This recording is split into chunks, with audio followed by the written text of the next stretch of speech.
As soon as he took charge, State Education Minister Ramdas Soren is seen in active mode.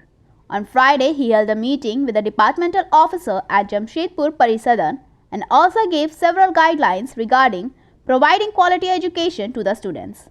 After this, he also visited the CM School of Excellence located in Sakchi. While talking to the media, Education Minister Ramdas Soren said that within the 15 days, whatever errors are there in the education department will be removed.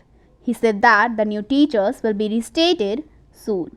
He also said that he visited many schools where the number of dropout students were seen to be high, on which he directed the department to find out the reason behind this and collect complete details from the parent of the students and submit it to them.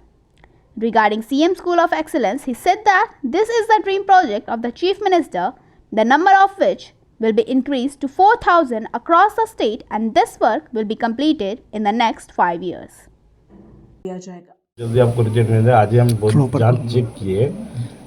हमको तो बोलना नहीं चाहिए इस सब बात, लेकिन कई जगह इस तरह है। बांग्ला भाषा जो स्कूल है उसमें स्टूडेंट बहुत कम है, लेकिन शिक्षक बहुत ज़्यादा है। इसलिए हम लोग की क्षेत्रीय भाषा का जो हम लोग ये कर रहे हैं, ये मामला हमको लगता है कि बहुत 2-3 दिन में क्षेत्रीय भाषा का जो मामला चल रहा है उसको मैं अभी नहीं बताऊँगा क्योंकि अभी प्रक्रिया में है। तो हम लोग और हमारी सरकार की सोच है। अभी हम ये भी लेके आए हैं, हमारा माननीय राज्यपाल जो ये किया है उस दिन पढ़ा गया है, उसमें भी इस बात को लाया गया है कि क्षेत्रीय भाषा का हम लोग बहुत जल्द हम लोग इसका पढ़ाई शुरू करेंगे।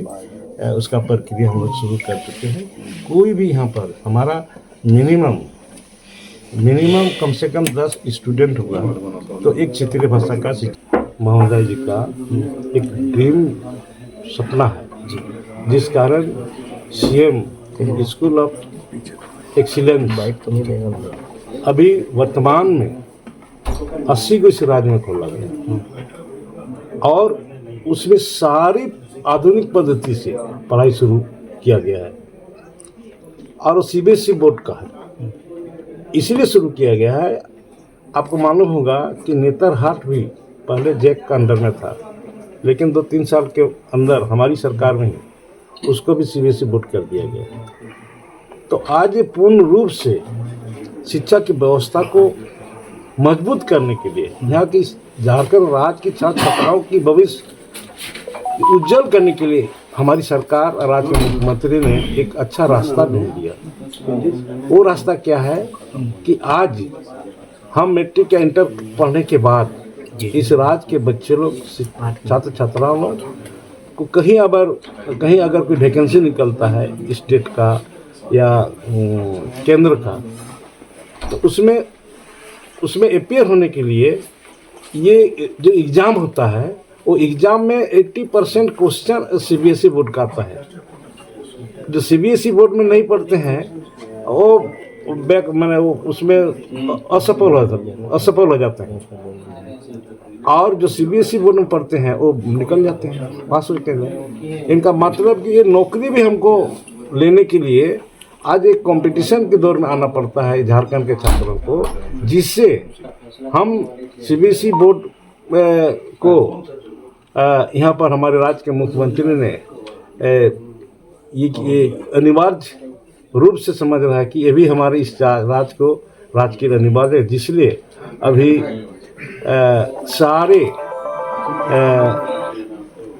सीएम स्कूल एक्सीलेंस जो है उसको और हम लोग 80 भी है वर्तमान में, उसको हम लोग बहुत जल्द उसको और हम लोग उसका डबल करने वाले हैं। लेकिन हमारा उसका सो है कम से कम इस राज्य में कम से कम 500 CM school of excellence of school को हम लोग खोलने की एक योजना है।